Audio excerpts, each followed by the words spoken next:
Passion एक ऐसी बात है जिसके बगैर आप जिंदा नहीं रह सकते। तो मुझे लगता है कि कीमत चुकाने की भी एक तैयारी चाहिए आदमी की। लेकिन एक है कि अभी पैशन और प्रोफेशन, अगर आपका प्रोफेशन ही आपका पैशन है, that is well and good.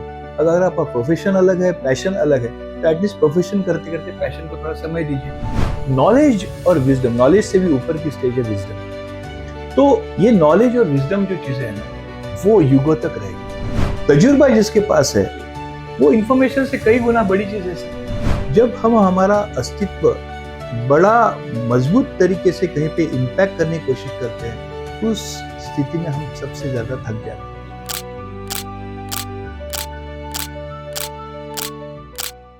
धूप में निकलो, घटाओं में नहा कर देखो, धूप में निकलो, घटाओं में नहा कर देखो, जिंदगी क्या है किताबों को हटा कर देखो। बहुत बढ़िया। फासिला फासिला नजरों का धोखा भी तो हो सकता है, दिल मिले या न मिले, हाथ मिलाकर बढ़ा कर देखो।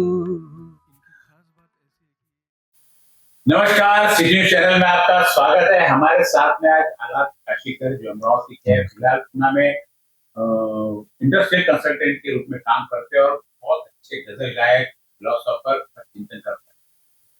आज हम जानना चाहेंगे कि आदमी को खुश रहने के लिए क्या है, क्योंकि जिंदगी में हर व्यक्ति खुश होने की कोशिश करता है, लेकिन वह मकाम वह हासिल नहीं कर पाता। क्या कमी उसमें रह जाती है, क्या बाकी व्यवस्था है उसे इस मुकाम पर पहुंचने के लिए अड़थला निर्माण करती है, या उसके अंदर की कोई बात है जिसके कारण वो खुश नहीं रह पाता। हर आदमी खुश रहने की कोशिश करता है।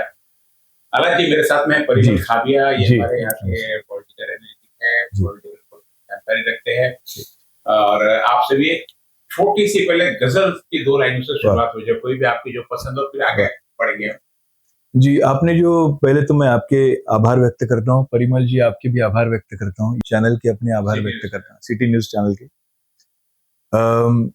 जो बात आपने छेड़ी कि इंसान को खुश रहने के लिए क्या करना चाहिए या कैसा वो खुश रह सकता है, तो एक बड़ी अच्छी गजल निदा साहब ने लिखी थी।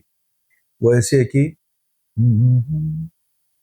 धूप में निकलो, घटाओं में नहा कर देखो, धूप में निकलो, घटाओं में नहा कर देखो, जिंदगी क्या है किताबों को हटा कर देखो।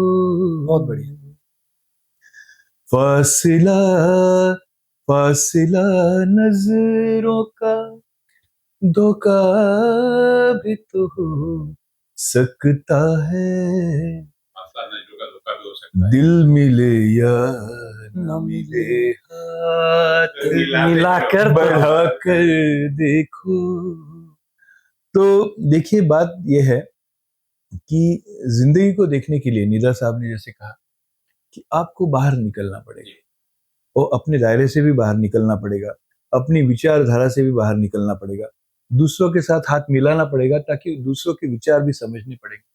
लेकिन एक मैंने जो बेसिकली मैं हमेशा सोचता हूँ कि एक पैशन जो चीज है, जुनून, पैशन, मुझे ऐसा लगता है कि ये जो एक जिंदगी है हमारी, इसका सबसे बड़ा मकसद क्या है, तो मुझे ऐसा लगता है कि हमारी पैशन को खोजना। मुझे लगता है जुनून ही तो सबसे ज्यादा तकलीफ देता है। हम कोई चीज पाने की कोशिश करते हैं, वो नहीं मिलते तो आदमी दुखी हो जाता है। संतोष जहां मिले वहीं शांति मिलेगी। संतोष है ना सब चीज का मिल जाना जी, लेकिन जुनून के तो पीछे लगातार भागता रहना पड़ेगा, क्योंकि एक जुनून आप पूरा करो, दूसरा आके सामने आ जाएगा।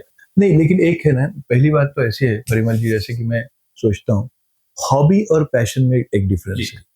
हॉबी एक ऐसी चीज है, अगर आप करेंगे वो तो आपको खुशी मिलेगी, अगर आपने नहीं किया तो भी आपका काम चल सकता है। पैशन एक ऐसी बात है जिसके बगैर आप जिंदा नहीं रह सकते, जैसे ऑक्सीजन जैसी बात चाहिए करने के लिए। हाँ, तो अभी बात ऐसी है कि जब आप किसी चीज के लिए पैशनेट है तो उसके क्राइटेरियाज क्या है? पहला क्राइटेरिया ये है कि आप उस चीज को कितना भी समय उस चीज के साथ रहेंगे, समय कैसा गया है आपको पता नहीं चलेगा, थकान नहीं आएगी और आप उसके बगैर जिंदा नहीं रह सकेंगे। जब आप ये बोलेंगे कि मैं इस चीज के लिए कोई भी चीज कॉस्ट जो है पे कर सकता हूँ, वो आपकी पैशन है। लेकिन अभी एक सवाल उसमें यह है कि हमारे एक छोटे से जीवन में हमें जो चीजें इंट्रोड्यूस होती है वो बड़ी सीमित है। अब मैं भारत में रह रहा हूँ या फिर अमरावती में रह रहा हूँ या फिर पुणे में रह रहा हूँ, अब मुझे ये नहीं पता, जैसे कि मैं टेबल टेनिस खेलता हूँ, चेस खेलता हूँ, अब मुझे इतने गेम्स पता है जो मेरे सामने आए, अब उसमें से जो मुझे बहुत अच्छा लगा मैं उसके साथ जा रहा हूँ, काम कर रहा हूँ, वो मेरी पैशन मैं आज बोल सकता हूँ। सो पैशन के साथ रहना ये सबसे बड़ा रिलीफ है, मुझे ऐसा लगता है।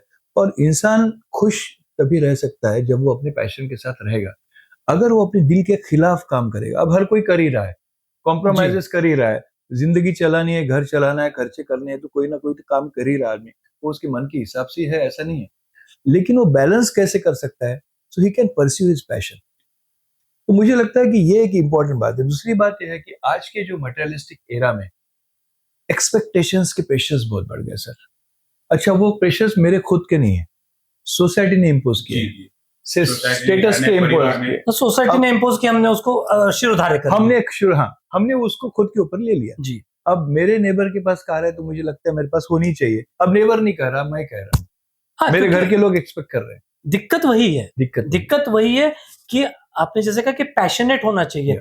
We are passionate not for our us, हम दूसरों की बढ़ती हुई देख के जेलसी से पैशनेट होते हैं। हमें उसने अगर 10 लाख की गाड़ी ली तो वी वांट हम 15 लाख की लेंगे। क्या ये ह्यूमैनिटी का रास जो हम कह सकते हैं कि इंसानियत जो खोती जा रही है, इसका एक बहुत बड़ा कारण है? कहीं क्या लगता है? ये भी कह सकते हैं कि पड़ोस से सीख हुई है इसलिए हम लोग दुखी हैं। नेबर्स एनवी ओनर्स प्राइड, वो तो उन्होंने आईडी की थी जी एक बार, पड़ोसियों की जलन उड़े लगी आया था। नहीं, लेकिन मुझे एक ये भी लगता है रेस्टलेसनेस काफी बढ़ गया है, एक शॉर्टकट, जल्दी से कुछ पाने की कोशिश। जैसे कि अभी शादियों की भी बात अगर हम करें तो बच्चा 25 साल का रहता है, लेकिन सामने वाले लोग उसको पूछते हैं तुम्हारे खुद का फ्लैट है क्या, डिपॉजिट कितना है, ये कितना है, अभी उसकी शुरुआत हो रही है जिंदगी की। आपने 58 साल के जब हुए तब आपने घर बांधा था। सो ये जो सब प्रेशराइज है, ये पीयर प्रेशर, इसके कारण भी आदमी काफी रेस्टलेस है। लेकिन जब मैं पैशन की बात कर रहा हूँ, जैसे विंसेंट वैन गॉग की बात हम करते हैं, बड़ा चित्रकार था हॉलैंड का, यस, उसने वो भूखा रहा लेकिन वो अपना पेंटिंग का काम करता रहा। जब वो मर गया ना, तब उसका एक भी पेंटिंग बेचा नहीं गया था। उसका ही बड़ा भाई था थियो ने उसका एक पेंटिंग खरीदा था उसको सेटिस्फैक्शन देने के लिए। लेकिन विंसेंट वैन गॉग उसमें अपना खून पसीना पूरा जिगर डाल देता था, और बाद में जब वो मर गया उसके बाद उसका जो काम है बड़ा फेमस हो गया। लेकिन he did it like anything, वो उसका पैशन था, वो उसका क्रिएशन था। तो मुझे लगता है कि कीमत चुकाने की भी एक तैयारी चाहिए आदमी की। लेकिन एक है कि अभी पैशन और प्रोफेशन, अगर आपका प्रोफेशन ही आपका पैशन है, that is well and good. अगर आपका प्रोफेशन अलग है, पैशन अलग है, तो एटलीस्ट प्रोफेशन करते करते पैशन को थोड़ा समय दीजिए जी, that we can do. Expectation थोड़ा कम रखिए। और नंबर 2, यानी मेरी क्षमता क्या है, मेरी आय क्या है, मैं कहाँ स्टैंड करता हूँ, उस हिसाब से एक्सपेक्टेशन बहुत जरूरी करना आवश्यक है। हम अपने असेसमेंट से ताकत से ज्यादा किसी चीज को पाने की कोशिश करेंगे तो निश्चित रूप से हम फिर मुंह के बल भी गिर सकते हैं। दूसरा, आज के जो हम युवा वर्ग कहते हैं, जो यानी आज युवा हो गया, करीब समझो 20-22 साल 25 साल 30 साल वाला होता है, हमने देखा कि आज से 20 साल 25 साल पहले हमारी युवा पीढ़ी के बाद में जो पीढ़ी आई है, यह सारी पीढ़ी पर माँ बाप का इतना प्रेशर है कि आपको ये बनना ये करना, उसके लिए सारी चीज वो हासिल करके दे दे। इनके पास में फेलोर नाम की चीज नहीं है, इनको फेल होने का अनुभव नहीं हुआ। जब ये जिंदगी में जाते हैं एक कहीं जॉब में, कहीं शादी के इसमें, जहाँ इनको कहीं एडजस्टमेंट की बात आती, कहीं झुकना पड़ता है, इनको फेल की आदत नहीं है। अच्छी क्लास मिली, अच्छा ट्यूशन मिली, अच्छे मार्क्स मिले, अच्छी नौकरी, जहाँ कभी सहन करना है तो ये आदमी सहन करता नहीं। कहीं हमने देखा कि सडनली अचानक कुछ लोगों की डेथ हो जाती है, कोई को हार्ट अटैक आ जाता है, युवा पीढ़ी में पूरा कोलेस्ट्रॉल बढ़ रहा है, बीपी बढ़ रहा है। तो क्या ये फेल होने का जो हम एक पास का टैग बार बार सफलता का लगा रहे, ये भी फ्यूचर के लिए नुकसान नहीं लगता आपको? बिल्कुल बिल्कुल है। अब देखिए सर, बहुत बार ऐसा दिख रहा है कि मटेरियल तो हर जगह है, हर किसी के पास है। जो सो कॉल्ड सक्सेस है, जो सोसाइटी में चाहिए, वो भी हर किसी के पास दिखता है, बहुत लोगों के पास दिखता है। इसके बाद भी लोग काउंसलर्स की तरफ जाते हैं, साइकेट्रिस्ट की तरफ जाते हैं। मुझे आप बताइए कि दिस इज वेरी कॉन्ट्रडिक्टरी। जब आपके पास सो कॉल्ड सक्सेस है, जब आपके पास सो कॉल्ड मटेरियल है, तो फिर आप साइकेट्रिस्ट के पास क्यों जा रहे हैं? और ये शायद प्रमाण 10 नहीं, और उसमें मेरा क्वेश्चन साला जी ऐसा है, जैसे आपने कहा कि सक्सेस क्या मौजूदा वक्त में सक्सेस यानी मेकिंग मनी सक्सेस है, या सक्सेस का मायने क्या, सक्सेस का मायने क्या होना चाहिए? जैसे आपने कहा कि जो सक्सेसफुल बंदा है उसको भी जाना पड़ रहा है साइकियाट्रिस्ट के पास, क्यों? क्योंकि वो सक्सेस बाय मनी है, but not by the mind. तो उसके लिए कैसा कि क्या पैसा ही सब कुछ है, या पैसा ही सक्सेस का ये? नहीं, मैंने इसीलिए ना सो कॉल्ड सक्सेस बोला, दैट इज सूडो सक्सेस। वो जो सक्सेस है वो झूठ है, वो एक आभास है, वो सक्सेस नहीं है। वो सक्सेस जो बोल रहा है वो सोसाइटी के नॉर्म्स कंप्लीट कर रहा है। मुझे घर है, मेरे पास गाड़ी है, ये सक्सेस जो है वो आवश्यकता है उसकी खुद का जो इनर सक्सेस है, जो वो उसे तो कहीं लुप्त हो गया है, वो नहीं है। हाँ। अब ये मशक्कत करते करते जो उसका अंतर संघर्ष चल रहा है, अंतर विरोध अंदर, वो अंतर विरोध उसको खाते जा रहा है। अब वो इसलिए अभी साइकियाट्रिस्ट की तरफ जा रहा है। तो मुझे लग रहा है कि जब आप, क्योंकि अभी देखिए सर, अभी जो साइकियाट्रिस्ट की जितनी संख्या बढ़ी है, काउंसलर्स की संख्या, मुझे तो ताज्जुब हो रहा है कि छोटे छोटे बच्चे काउंसलर्स की तरफ जा रहे हैं। हमारे वक्त में मैंने ये नाम सुना नहीं था, काउंसलर या साइकियाट्रिस्ट, बहुत कम। नहीं, पहले या तो शायद हमारे वक्त ये कहा जाता था कि साइकियाट्रिस्ट के पास जाना है, भाई पागल है क्या जो जाना पड़ रहा है? एग्जैक्टली, क्या बात है? उसका कारण ये था कि पहले घर और परिवार देखिए संयुक्त परिवार हुआ करते थे। पहले संयुक्त परिवार में अगर माँ बाप चिल्ला रहे तो आपको चाची, मामा, चाचा, कोई ना कोई आपको संभाल लेता था, शर्म भी रहती थी। हाँ। लेकिन अब ऐसा हो गया, एकल परिवार है, एक ही बच्चा, एक ही बच्ची, जो भी एक ही सिंगल है, उस पर उनके दुनिया भर का प्रेशर कि ये सक्सेस करना चाहिए क्योंकि इकलौता है, ये सक्सेस होगा, हम सक्सेस थे ये। तो ये जो कंपटीशन का भाव है, और वो कंपटीशन का भाव अपने बच्चों में जो नहीं, कई बार होता है बच्चा उस लेवल का नहीं है पढ़ाई में, लेकिन माँ बाप का प्रेशर और समाज का, सो कॉल्ड समाज का प्रेशर कि नहीं आपको करना ही है, अन्यथा, तो उसमें कई बच्चे सुसाइड के तरफ और कुछ गलत ड्रग्स ओवरडोज या ड्रग्स की जो ये कारण क्या है, ये क्या इसका सबसे बड़ा कारण हम बहुत ओवर प्रेशराइज करते हैं बच्चों को। ये तो क्लियर ही बात है कि हम बड़े मटेरियलिस्टिक हो गए, एम्बिशियस हो गए। अब मैं इसका, आपने जो बात कही, बहुत अच्छी बात की आपने परिमल जी, उसका उदाहरण मैं शादियों के बारे में देता हूँ। अभी हम लोग समाजशास्त्र की भी बात कर रहे हैं, मानस शास्त्र की भी बात कर रहे हैं, समाज की भी बात कर रहे हैं। शादियों में ऐसी स्थितियां मैंने अभी जो देखा था कुछ वहां पे, अमरावती की लड़कियां पूना में जो लड़के हैं उनसे ही शादी करना चाहती है। सही है। बिग सिटीज में, मुंबई, पुणे जैसे, बिल्कुल। ग्रामीण इलाके की लड़कियां भी अमरावती में आना नहीं चाहती, वो भी पुणे जाना चाहती। तो अभी मैं ये बोल रहा हूँ कि ये सब जो आप एक्सपेक्ट कर रहे हैं, और वो एक्सपेक्टेशंस पूरा करने के लिए किसी को तो भी आप पकड़ रहे हैं, फिर उसका इनकम आप देखेंगे, उसकी क्षमता नहीं है उतनी। तो ये सब जो रेस्टलेसनेस जो क्रिएट हो रहा है, प्रेशर्स का, उसके कारण ये सब जो हो रहा है। आप बात करें आपने कि कार्डियक अरेस्ट हो रहे हैं, लोग साइकियाट्रिस्ट की तरफ जा रहे हैं, बीपी, डायबिटीज, ये सब चीजें लग गई है। तो इसका रीजन ये है, ये बहुत ज्यादा प्रेशर हो गया सबकी तरफ एक्सपेक्टेशंस का, और ये एक्सपेक्टेशन रियलिस्टिक नहीं। तो मुझे ये लग रहा है कि एक्सपेक्टेशन करना सोसाइटी का काम है, लेकिन हमने कैसे बर्ताव करना, ये हमारी सोच है। हमने उसको कितना लेना और कितना नहीं लेना।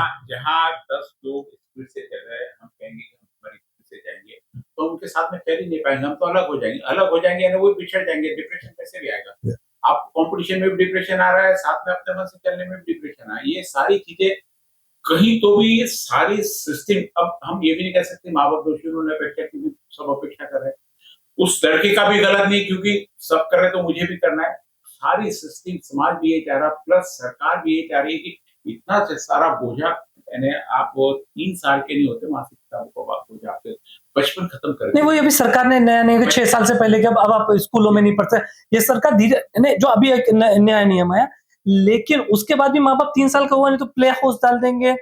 यानी या तो कामकाजी माँ बाप है, एक तो वो चाहते कि भाई जितने हो सके बच्चा वहां रहे तो उनके काम का, तो माँ बाप है उसके साथ में भी, लेकिन वही है, दूसरे का बच्चा 3 साल का पूरा एबीसीडी बोल दे रहा है, मेरा बच्चा क्यों नहीं? हाँ, यही कह रहा है, कंपटीशन का भाव। एक्चुअली माँ बाप की अपेक्षा है, हमारे टाइम पे थी, माँ बाप के पता ही नहीं था कहाँ पढ़ते थे, कौन सी क्लास में पढ़े, पास हुए नहीं हुए, कभी हमारे इस टाइप की जो भी आप बैठे माँ बाप ने छोड़ दिया पढ़ लो, लेकिन अब पूरे माँ बाप उसके प्रति ये टाइम नहीं दे रहे। लेकिन स्कूल में क्या है, स्कूल में बुलाएंगे, मीटिंग में चल जाएंगे, उसको टाइम नहीं दे रहे। लेकिन कहीं जाना है, ये है, बच्चे ने बोला कर देना, हर चीज आज पैसों से पूरी कर दे रहे। अटैचमेंट जो फिजिकली चाहिए वो ना, आजकल नौकरों के साथ में अटैचमेंट रहता है, पूरा पूरा जो जा रहा है उसके साथ में रहता है। हमने देखा है कि 15-16 साल के बच्चे बाहर फिजिकल रिलेशन में सारे जो एज नहीं है, अभी बहुत बड़ा कांड पड़ा करना। एक व्यक्ति ने बता रहे, हमारे पास तो आगरा 10-12 लोग हैं, 180 महिलाओं से, लड़कियों से उसने संपर्क बनाकर उसको मात्र 19 साल का लड़का। 180 का आंकड़ा हमको कहीं जस्टिफाई नहीं हो रहा। एक लड़की पटाने में मुझे लगता है महीने भर की मशक्कत कम से कम लगेगी आपको। 18-19 साल का लड़का 180 लड़की, लेकिन समाज ने इतना वायरल कर दिया ये पूरा का पूरा, उसको पूरे महाराष्ट्र में नहीं पूरे देश में इसकी राष्ट्रीय चैनल पर बात चालू है। तो यह भी एक कि खराब ने 100 के किया था, हमारे 180 का, ये भी एक समाज की एक बहुत ज्यादा एक उसके तरफ बढ़ जाना है, फैक्ट्स देखे नहीं देखे, ये भी कहीं ना कहीं गलत प्रचार नहीं, क्योंकि आजकल हमारे यहाँ विलन्स को हीरो के रूप में देखने की जो प्रथा है ना, कि उससे 180 किया तो वो उसको अशेम्ड में नहीं देखे कि वो देखे कि हाउ करेजियस ही इज। जिस तरीके की भावना ये हम लोगों ने एक समाज ऐसा निर्माण कर दिया है कि यह अच्छे बुरे का भाव खत्म हो गया है। सर मुझे एक लगता है कि देखिए, एक हिपोक्रेसी है हमारे सोसाइटी में। क्या होता है हिपोक्रेसी? जिसको हम बोलते हैं कि भाई एक झूठ है, एक जो मास्क हमने पहना, एक नकाब हमने जो ओढ़ा हुआ है, वो झूठ है। हिपोक्रेसी यानी क्या कि जैसे sexuality, that is very basic need of the person. हमने पहले उसके ऊपर दमन किया, हमने उसके ऊपर डिस्कशन अवॉइड किए। बाद में अभी क्या हुआ कि अभी ये मोबाइल आ गया, पोर्नोग्राफी, सब चीजें ओपन हो गई। मुझे ऐसा लगता है कि family is the basic unit. Definitely हमने एक विश्वास के साथ बच्चों के साथ संवाद, जो आपने बोली अच्छी बात कही आपने, कि संवाद जो है वो छूट गया। अच्छा, संवाद करते वक्त भी पेरेंट्स की मैच्योरिटी लेवल की नहीं है कि भाई किस तरीके का संवाद किए। पहले ऐसी थी बातें कि हर कोई किताब पढ़ता था, बड़ों की बात सुनता था। नगर वाचनालय में मुझे याद है सर परिमल जी की व्याख्यान माला होती थी, पूरा हॉल भरा रहता था, हम लोग बाहर खड़े रहते। नगर वाचनालय बंद हो गया। तो मुझे ये लगता है ना कि संवाद छूट गया, पहली बात तो ये। दूसरी बात है ना, हम लोग जो हमारा जो देश है वो पहले की जो प्राचीन परंपरा, उसमें जो भी कुछ बहुत हमारे पास बहुत कुछ अच्छी चीजें थी, समझो हमारे पास बहुत, we were rich that time, ये भी हम मान लेंगे।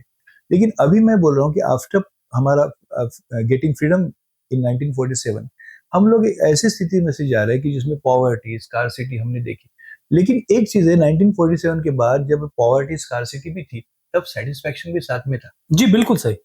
उस वक्त शायद हमारी बेसिक नीड्स भी फुलफिल नहीं होती थी, फिर भी लोग पीपल वर सेटिस्फाइड। आज हमें बहुत कुछ अवेलेबल है, फिर भी लोग सेटिस्फाइड नहीं है।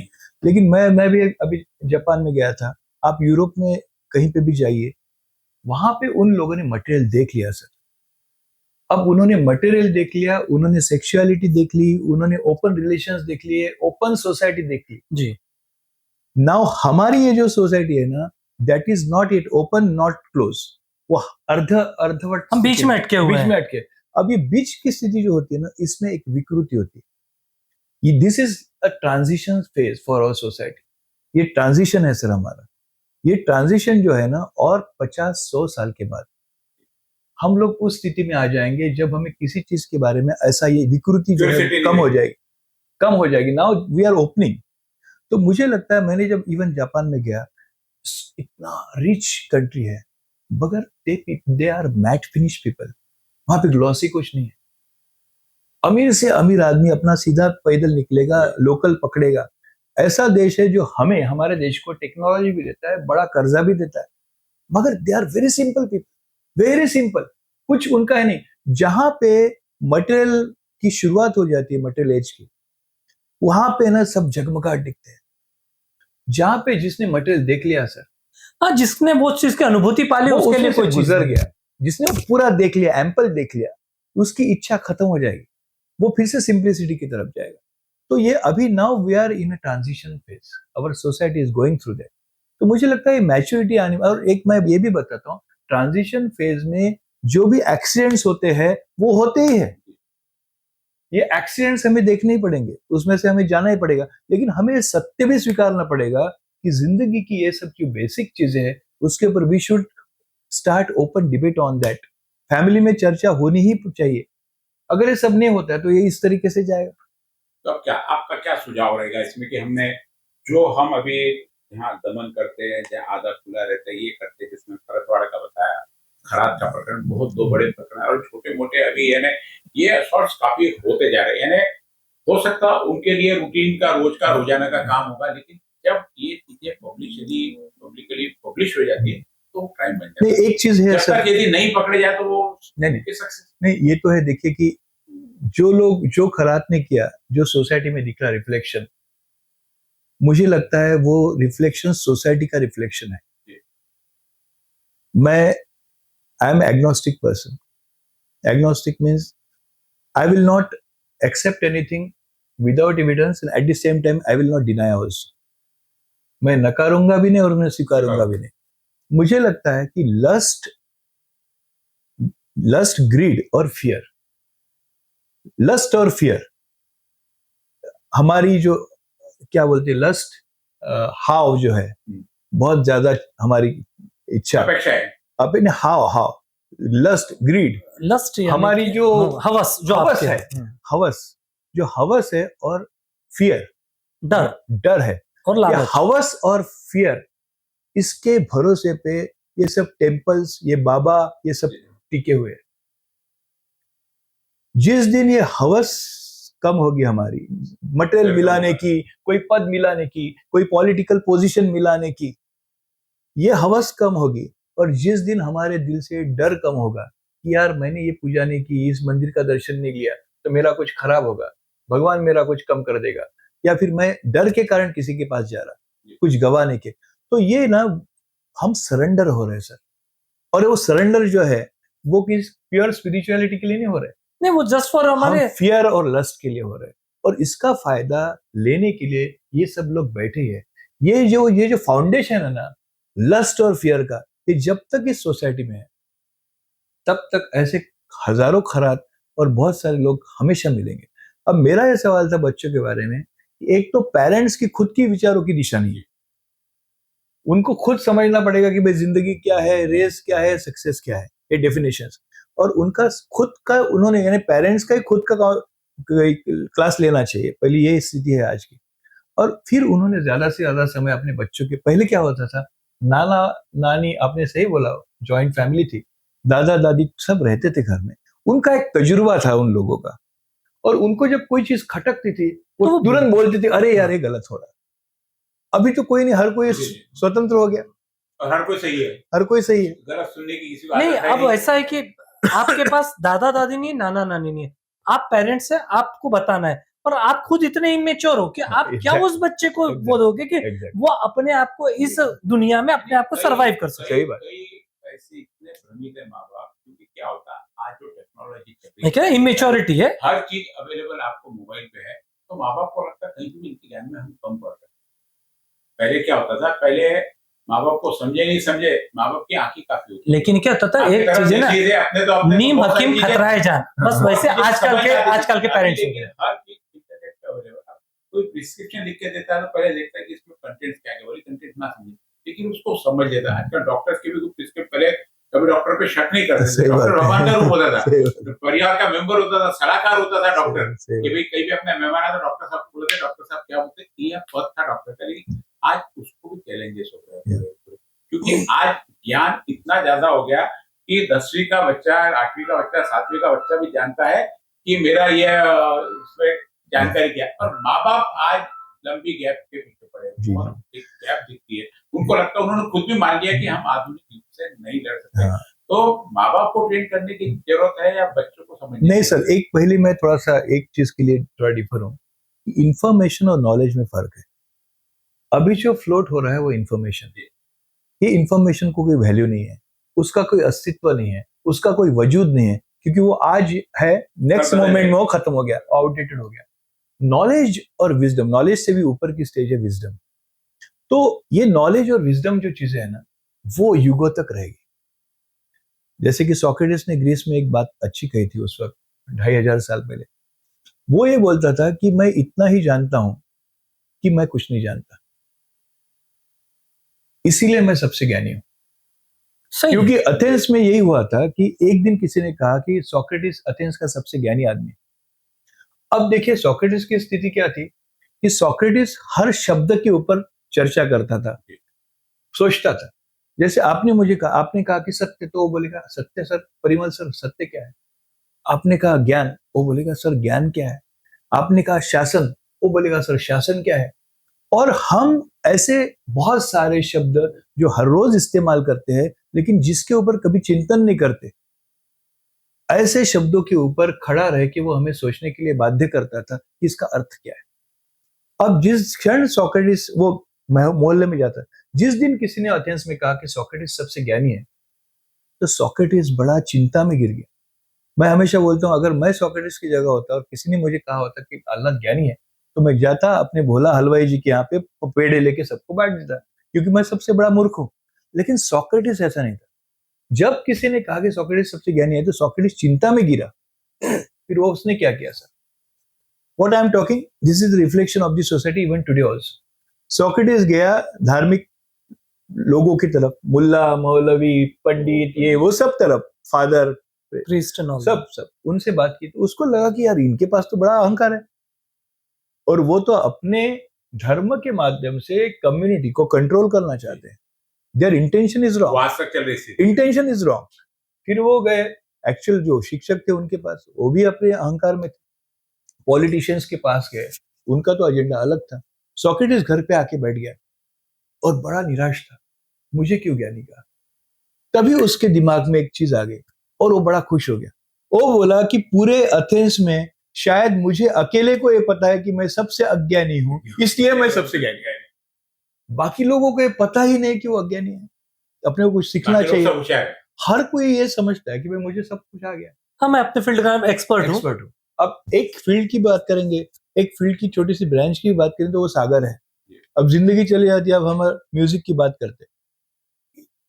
कितने बड़े बड़े लोग, भीमसेन जोशी साहब, किशोरी आमोणकर जी।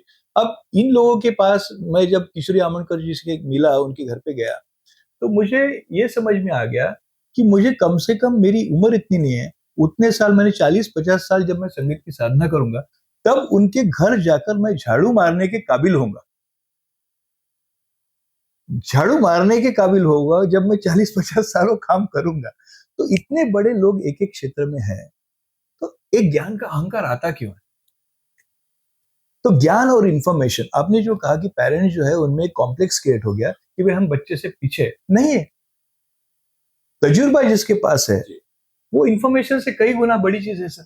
तजुर्बा आपको हर चीज में सही गलत का आपको वो चीज देता है कि आपका अगर तजुर्बा सही है तो यदि आप देखे दिखावे तजुर्बे पे हो तो फिर वह भी आपके लिए घातक ही रहेगा। सही बात। क्योंकि इस समय जो मैंने मौजूदा परिस्थिति देखते हैं तो कहीं ना कहीं ऐसा लगता है कि एक रेस में दौड़ रहे हैं हर कोई, यानी इवन बच्चे, माँ बाप, हम उससे हम लोग भी अछूते नहीं है। हम एक रेस में दौड़ रहे हैं, पता नहीं वो रेस अंतहीन है, एंडलेस है, और हम दौड़े पता नहीं क्यों दौड़ रहे हैं, बस क्योंकि दूसरा दौड़ रहा है। भाई मैं पीछे न रहूं, वो कहाँ जाएगा नोबडी नोज, बट हम कहाँ जाएंगे हमें नहीं पता, बस दौड़ना है। तो ये जो भाव है, ये भाव क्या कहीं ना, मैं इसलिए भी कह रहा हूँ कि ये इंसानियत के साथ साथ जो मौजूदा परिवेश के लिए भी दमन के लिए ये बहुत बड़ा कारण है। कारण बिल्कुल है सर। मैं एक आपको बात बताता हूँ, साइकोलॉजिकल ये बात है। जब हम हमारा अस्तित्व बड़ा मजबूत तरीके से कहीं पे इम्पैक्ट करने की कोशिश करते हैं, उस स्थिति में हम सबसे ज्यादा थक जाते हैं, क्योंकि अस्तित्व जो है हमारा प्रभाव निर्माण करने की कोशिश, यही खुद एक कृत्रिम भाव है। और निष्ठा के साथ रहना, अपनी निष्ठा ही पता नहीं है। इतने सारे कुछ मास्क, इतने सारे कुछ प्रभाव हमारे ऊपर है कि वो निष्ठा के पास पहुंचता ही नहीं। आदमी रेस्टलेस हो जाता, फ्रस्ट्रेट हो जाता, नर्वस हो जाता। तो इसीलिए ना, जैसे कि वो लाओत्से की बात थी, तो लाओत्से भी यही कहता था कि भाई देखो, मैं जब बच्चा था तब मैं अज्ञानी था, तो बहुत जोर जोर से रोता था और मेरे अस्तित्व के बारे में सबको जानकारी देता था कि मैं हूं। अब मैं अगर थोड़ा कुछ सीखा हूं, तो अब मैं यहाँ से ऐसा चला जाऊं कि जैसे पक्षी आकाश में चले जाते हैं और उनके पैरों के निशान नहीं मिलते। क्या आज भी मैं वैसे चिल्लाता रहूं? क्या आज भी मैं मेरे पोस्टर्स लगाते रहूं? कि आज भी मैं लोगों को बताते जाऊं कि भाई मैं कुछ हूं। ये मैं कुछ हूं ये बताने की कोशिश में आदमी इतना थक जाता, फ्रस्ट्रेट हो जाता, आखिर में थक ही जाता है। और फिर क्या होता कि रास्ते से कोई जाता, कोई पहचान नहीं बताता एक आधा आदमी, वो चीज लेके वो पूरा दिन खराब कर लेता। ये सब चीजें क्या है सर? नहीं, इसका तो सबसे ज्वलंत उदाहरण अगर देखेंगे फेसबुक, जितने भी सोशल मीडियाज है, आप देखें ये लाइक और सब्सक्राइब हाँ, का जो ये खेल है, खेल। मैं इसको इसलिए खेल कहता हूँ, आप एक उस दुनिया में हैं, आप उस शाश्वत दुनिया में नहीं है, आप एक डिजिटल दुनिया में है जिसका कोई सिर पैर नहीं है। बट आपको सिर्फ मेरे को 50,000 व्यू मिल गए। मैंने सुने हैं कई ऐसे केसेस कि लड़कियों ने आत्महत्या की, क्यों? उसे लाइक्स नहीं मिले, उसे अरे, लाइक्स हिट नहीं हुए। मैं वही कह रहा हूँ, हम इतनी थोती दुनिया में, इतनी यानी उस दुनिया में शायद जिसमें लाइक्स के कारण लोग सही जिंदा और बात, मर रहे हैं। सही बात। तो इससे बड़ी क्या हमारे लिए शर्म की बात होनी शर्म नहीं की कि हम उस समाज का हिस्सा है, या। जिस समाज को यही नहीं पता कि लाइक्स के भरोसे जिंदगी नहीं जी जा नहीं जी सकती। सर। आप एक डिजिटल लाइफ नहीं, आपको धरातल पे उतर के काम करना है, धरातल पे उतर के अपनी पहचान बनानी है। सही बात। डिजिटल पहचान आपके काम में नहीं है। नहीं है। ये थे हमारे साथ में आलात काशिक है, जिससे हमारी फैमिली चर्चा कर रही थी आज का परिवार किस ओर जा रहा है, युवा पीढ़ी किस ओर जा रहा है। एक छोटे से ब्रेक के बाद में जानेंगे कि आज का जो अभी परिमल ने मुद्दा किया कि सोशल मीडिया का युवा पीढ़ी पर, हमारे समाज पर क्या प्रभाव पड़ा, क्या प्रगति के लिए सही है या दमन में जा रहा है, चर्चा करेंगे आलात काशिक से। एक छोटे से ब्रेक के बाद आप कहीं मत जाइए, 2 मिनट में वापस। शहर की सच्चाई अब नहीं छुपेगी।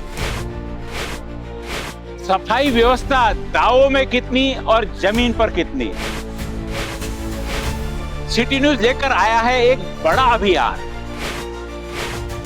सिटी न्यूज द्वारा होगा हर प्रभाग का हेल्थ चेकअप, जहां हम करेंगे हर प्रभाग की गहराई से जांच, ग्राउंड जीरो से सच्चाई का खुलासा। गली गली डगर डगर होगी सिटी न्यूज की नजर। पूरे एक सप्ताह तक प्रभाग की छोटी मोटी हकीकत हम दिखाएंगे आपको। सप्ताह के अंत में सभी जनप्रतिनिधियों के साथ में चर्चा। हमारा काम आरोप लगाना नहीं, समाधान ढूंढना है, लेकिन बिना आरोप के शायद समाधान भी ना मिले। देखते रहिए सिटी न्यूज और प्रभाग की रचनाओं के साथ में हमारा कार्य।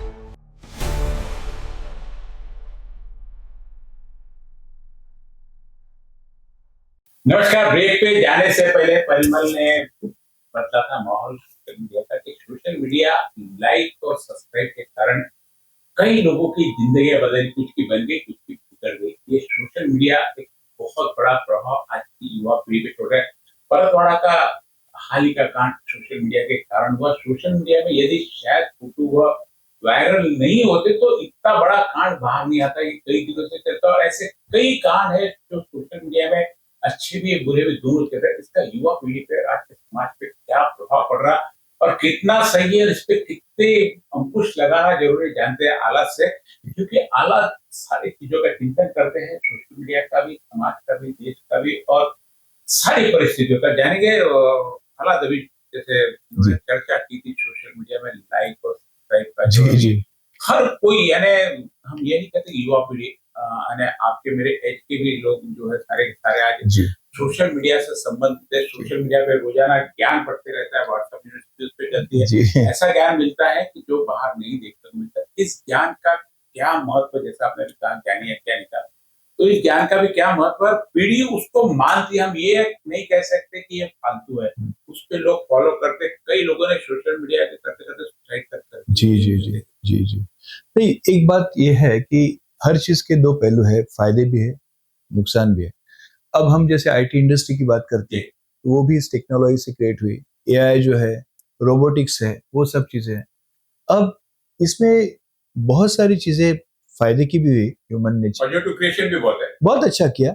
लेकिन एक चीज है, कभी कभी क्या होता है कि कोई टूल अगर किसी इनमैच्योर्ड व्यक्ति के हाथ में चला गया, जैसे कि यूएसए में आपको एक अनुभव हमेशा मिलता होगा कि वहां पे सबके पास बंदूकें हैं जी। और हम लोग हमेशा ये सुनते हैं कि कोई स्कूल में जाके किसी ने फायरिंग कर दिया, 15-16 बच्चे मर गए। अब वो जो टूल है ना, वो उस व्यक्ति के हाथ में जो इमैच्योर्ड है। सोशल मीडिया का जो टूल है, मैं आपको बताऊं कि आप अगर यूट्यूब पे जाएंगे, किसी भी फिलोसोफर की बात करेंगे, कोई भी इंटरनेशनल रिलेशंस की बात करेंगे, तुरंत आपको इन्फॉर्मेशन मिलती है। आप अगर क्लास 9th का मैथमेटिक्स आप पूछेंगे, वो तुरंत आपको बता देगा। पहले ये एक्सेस नॉलेज के लिए नहीं था, इंफॉर्मेशन और नॉलेज भी बोल रहा हूं मैं, तो ये एक्सेस तो अभी है हमारे पास, लेकिन ये टूल का जो इस्तेमाल है वो गलत तरीके से हो रहा है, लेकिन इस टूल का इस्तेमाल अच्छे तरीके के लिए भी हो रहा है। बहुत सारे लोग उसमें मोटिवेशनल स्पीचेस जी, सुनते बिल्कुल। हैं, बहुत सारा कनेक्टिविटी बढ़ गई, वर्ल्ड वाइड लोग बिजनेस कर रहे हैं, वर्ल्ड वाइड लोगों ने ग्रुप्स क्रिएट किए, तो ये भी चीज है। बात यह है कि हमें इस सिलसिले में जो बच्चे हैं उनको ये समझाना पड़ेगा कि आप इसका इस्तेमाल किस चीज के लिए कर रहे हो, किस चीज के लिए करना चाहिए। अब इसमें गवर्नमेंट का रोल जो है वो बड़ा लिमिटेड है, क्योंकि मैं आपको बताता हूँ कि जब हम फ्री इकोनॉमी की, कैपिटलिज्म की बात करते हैं, तो एडम स्मिथ ने किताब लिखा था वेल्थ ऑफ नेशन। तो फ्री इकोनॉमी का पहला चैप्टर ये है कि लेस गवर्नमेंट, उनका पहला क्राइटेरिया कि सरकार कोई अस्पताल नहीं चलाएगी, सरकार कोई स्कूल नहीं चलाएगी, सरकार सिर्फ दो ही चीजें करेगी, इंटरनल एंड एक्सटर्नल सिक्योरिटी। सरकार का इरविन हॉस्पिटल चलाना काम नहीं है, रेलवे चलाना सरकार का काम नहीं है, जिला परिषद की स्कूल चलाना सरकार का काम नहीं है। सरकार का काम क्या है कि सिर्फ इंटरनल और एक्सटर्नल सिक्योरिटी, इतना सरकार का काम है। और वो भी क्यों सर? तो कैपिटलिज्म की एक खास बात ऐसी है कि कैपिटलिज्म वेल्थ क्रिएट करने में विश्वास रखता है, और अब उनका अगला ये सोच ये है कि इस वेल्थ की रक्षा कौन करेगा।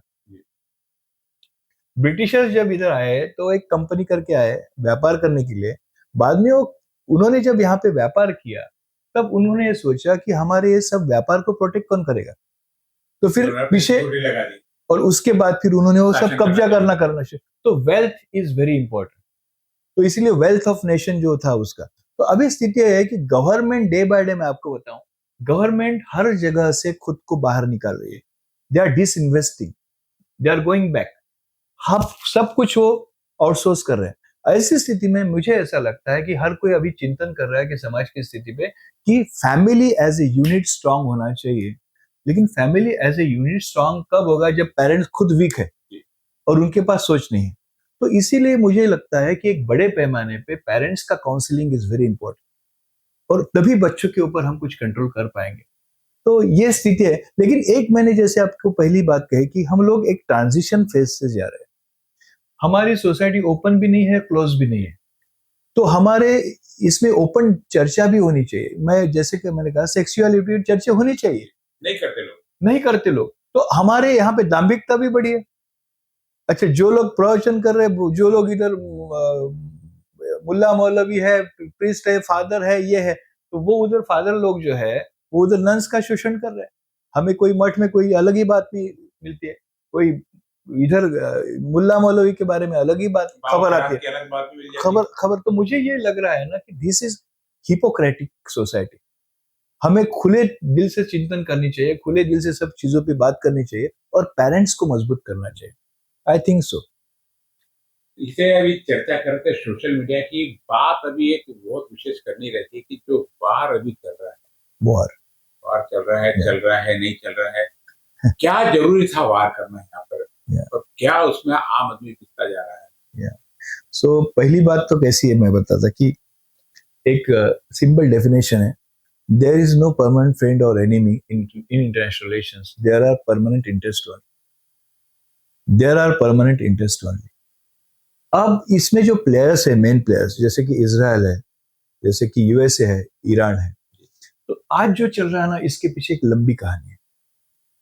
अब इजराइल की जो स्थिति है वो ये है, आपको शायद मैं ये बताना चाहूंगा कि 80s में बगदाद में ऑसी रैंक के पास सद्दाम हुसैन ने एक ऐसे अणुबॉम्ब बनाया था। अणुबॉम्ब मीन्स अणुभट्टी थी, वो बनने की प्रोसेस में था। तो इजराइल ने बगदाद में उस वक्त president of Israel, prime minister of Israel was Menachem Begin. उन्होंने वहां पे स्लो डिलेड बॉम्ब्स डाले और उसको खत्म किया, सद्दाम हुसैन की अणुभट्टी को। उस वक्त मैनमेज बेगिन ने एक बड़ा अच्छा स्पीच दिया था, और स्थिति क्या थी कि मैनमेज बेगिन 2 महीने के बाद उसका टेन्योर्स खत्म हो रहा था। अब वो फिर से आएगा कि नहीं उसको पता नहीं था, उसने 2 महीने में ये सब करके दिया। तो उसने एक स्पीच दिया था, उसने कहा कि भाई 2500 साल से हम जू लोग भटक रहे हैं दुनिया में, और हमें हिटलर ने 60 लाख जू मारे, स्टालिन ने मारे, they were untouchables in Europe also, in USA also. India is the only country कि भारत ने उन्हें बड़े प्यार से उनको अपनाया, केरला में सब जगह है। तो उनको एक बात क्या पता है उनके जहन में, मैं आपको बताता हूँ कि किसी भी इस्लामी कंट्री के पास अगर न्यूक्लियर बॉम्ब आया तो वो इजराइल को खत्म करेगा। ये उनका डर जो है वो वाजिब भी है। अब उनकी एक बात मैं आपको बताता हूं कि कोहुटा में पाकिस्तान की जो अणुभट्टी है, उन्होंने हमें प्रपोजल दिया था नरसिंह राव जी के स्पैन में कि भाई हम जाके उसको खत्म करते, आप हमें थोड़ा सपोर्ट करिए, विमान हमारा जो है वहां पे उतारने के लिए, और थोड़ा हमें सपोर्ट करिए। We were reluctant at that time. हमने कहा कि हम नहीं करेंगे। उनका एक ही फिलोसफी है कि कहां पे भी अगर न्यूक्लियर बॉम्ब है इस्लामिक कंट्री के पास तो वो उनके ऊपर आके गिरेगा। अब ईरान के मामले में उनका ये पहले से था, ये स्टोरी जो है ईरान का, उन्होंने पहला एक फ्रेंच साइंटिस्ट था उसको मार डाला। जी बिल्कुल। उन्होंने बहुत सारे घातपात वहां पे किए अणुभट्टी के पास। उन्होंने आखिर तक ये प्रयास किया कि ये हो ही नहीं, हुआ ही अणुबॉम्ब बना ही नहीं इनका, और इसके कारण में वो दे वर वेरी एक्टिव, प्रोएक्टिव। उनको उन्हें कसम खाई थी कि इसको खत्म करेंगे। और ईरान एक ऐसी ताकत है कि जो अगर खत्म हो गई तो इजराइल को और किसी से डरने की जरूरत नहीं है। मिडिल ईस्ट में डर है, Iran is the main threat for them. बाकी सब खत्म हो गए, सद्दाम हुसैन खत्म हो गया, पाकिस्तान जो है वो तो गुलामी है यूएसए का, वो अंडर कंट्रोल है। तो ये स्थिति में उन्होंने वो, अब यूएसए की बात है, कभी कभी शायद मेरी बात आपको चाइल्डिश भी लगेगी या इमेच्योर लगेगी, लेकिन मुझे कभी कभी ये लगता है, मैं देखिए केनेडी से लेके अब्राहम लिंकन तक, जॉर्ज वॉशिंगटन, सब जो हमने देखे तो वो दे वर स्टेट्समैन, वो स्टेट्समैन थे जी। अभी माफ करना लेकिन मुझे ऐसा लगता है कि ट्रम्प साहब एक बिल्डर है और वो बिल्डर की नजरिए से देखते हैं दुनिया को कि कितनी जमीन खाली बन रही है, ऑयल कितना है, खनिज कितना है, क्या है, मुझे चाहिए। और उन्होंने कहा है अपने उन्होंने कि मुझे ईरान से तेल चाहिए, I want their Kharg Island. Is that अपने दाव पे ही, अपने दाव पे। सर मुझे परिमल साहब आप बताइए, आप और आप दोनों भी इतने, आप एक बड़े स्टडीड लोग हैं, इतने फील्ड से काम, मुझे लगा सॉवरेनिटी की व्याख्या क्या है। आप वेनेजुएला में जाते हैं, मदुरे को उठा लेते हैं। वेनेजुएला का प्रेसिडेंट, मैं बोलता हूँ 1000 पट करप्ट हो, बदमाश हो, कुछ भी हो, but you have no rights. वो वेनेजुएला का अंतर्गत, but you have no rights to take away him from, आप उठा के उसको अरेस्ट करके लेके आ रहे हो। अब ये बताइए सर, यहाँ पे सॉवरेनिटी क्या रहेगी? अब मुझे बताइए, माइट इज राइट, जो गुंडा है सबसे बड़ा वही राज करेगा। अब ये जो इन्होंने ट्रेडिशन, तो यहाँ पे मुझे ऐसा लग रहा है ना कि यहाँ पे कंप्लीट वायलेशन तो हो ही रहा है। इजराइल की भूमिका अपने हिसाब से परफेक्ट है। इजराइल क्या कर रहा है? इजराइल ने अमेरिका का इस्तेमाल किया, बिल्कुल उसका टारगेट क्लियर था, उसको ईरान को खत्म करना, अमेरिका को यूज कर लिया। क्योंकि इजराइल का क्या प्रॉब्लम है, इजराइल जहाँ पे बैठा है 9 कंट्रीज है उसके आसपास जो पूरी मुस्लिम है और पिछले 60 सालों से लड़ रहा है। वही यानी वो एक्चुअली अभी जैसे एक युद्ध विराम की बात चल रही थी, वो लेबनान के हिजबुल्लाह पे उसका अटैक चल रहे थे, तो उसका क्लियर करना था कि Lebanon is not a part of the cease fire. और देखिए अभी मौजूदा स्थिति बड़ी अजीब है। हार्मोस पे कंट्रोल किसका, नोबडी नोस। अमेरिका ने अपने युद्ध पोत वहां लगा दिए, ईरान के जहाज वहां से गुजर नहीं पा रहे हैं। मुझे ऐसा लगता है आने वाले समय में परिस्थिति और विकट हो सकती है, क्योंकि बात होगी अस्मिता की, अपने सर्वाइवनेस की, चाहे वो ईरान हो। और अगर यहाँ से यूएस पीछे होता है तो यूएस के लिए सबसे बड़ी बात हो जाएगी कि उसको महाशक्ति लोग मानने से इनकार कर देंगे, क्योंकि इस समय वो स्थिति है। उन्होंने सोचा था ईरान बहुत आसानी से आ जाएगा, ईरान ने नाकुचने चबवा दिए। तो कहीं ना कहीं अपनी, और ये बार बार एस्टिमेशन गलत हो गया, कहीं तो भी जो भी हो गया, आपने उनको सोचा कि आपने फर्स्ट लीडर उनके पूरे एक ही दिन में 28 ऑफ फेब को आपने पूरे उनके लीडर्स मार दिए, 40 का 40 जो सबसे टॉप मोस्ट लीडर्स थे, आपने आयतुल्ला खामनी जैसे का अंत कर दिया।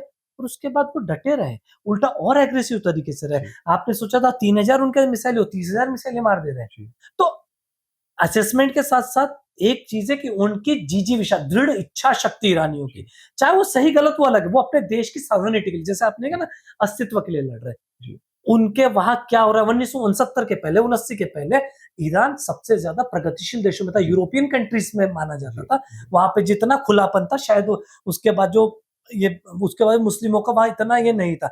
उसका जो शिया और सुन्नी वाला वहां पर सबसे बड़ा, वहां पे जो तो वो उसके बाद जो 70-80 के बाद के दशक के बाद जो ईरान में परिवर्तन हुए, जिसे शायद अन्य यूरोपियन देश या अन्य उसका एक जो पश्चिमी देश को स्वीकार नहीं कर सक रहे थे।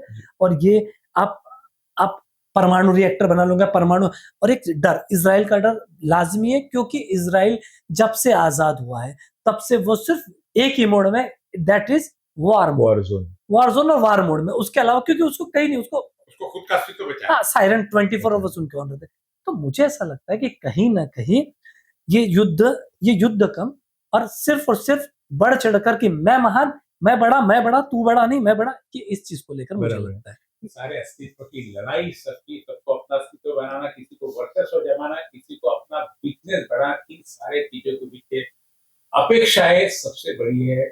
यहाँ इजराइल को अपना बचाव करना, ईरान को अपना बचाव करना, वहीं अमेरिका को इन सब पे कब्जा करना, इन सारी चीज को लेकर परिणाम युद्ध का हुआ, अंत क्या होगा पता नहीं। चर्चा काफी अच्छी चली है, समय की कहीं अनुपलब्धता है, बहुत सारे विषय ऐसे हैं जो हमें आलाप से डिस्कशन करने हैं। आते समय में हम कोशिश करेंगे कि आप तक नए नए विचार और क्या पीछे का कारण, विचार के साथ में यह क्यों होता, इस कारण जो बहुत अच्छी तरीके से भी युद्ध के बारे में समझा है, वो कारण के लिए हम बार बार इनके पास जाते रहेंगे और हम भी आशा करते हैं कि हमारे दर्शकों को आपके विचार बहुत शुक्रिया, बहुत धन्यवाद। बहुत शुक्रिया परिमल जी, थैंक यू।